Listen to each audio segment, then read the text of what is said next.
હળદર, મીઠું, ગોળ એટલે ખાટું ગળ્યું લાગે એમ. ખાટું મીઠું ગળ્યું, ગોળ એટલે શાક ગળ્યું લાગે ને એમ.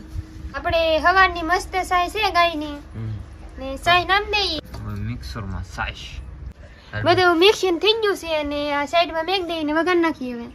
વઘારવાનું છે. હા, વઘારવાની. આ ઘડી પર સાઈડમાં રહેવા દેવાનું. આ સાઈડમાં મેક દેવાનું ને પછી વઘાર નાખીએ હવે.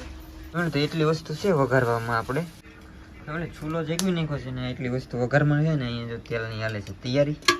કેટલા પાડવા? 3 પાડવા. અમે 3 પાડવા નામી દઈએ. 3 પાવડા તેલ ને આ એટલું વઘારવામાં વસ્તુ જોઈએ. તેલ ઊનું થઈ ગયું ને રાઈ નાખી દઉં. રાઈ નાખી દીધું. આપણે મસ્ત મીઠો લીમડો નાખી દઈએ હવે. જીરું, મરચાં અને લસણ. આપણા મરચાં લસણ મસ્ત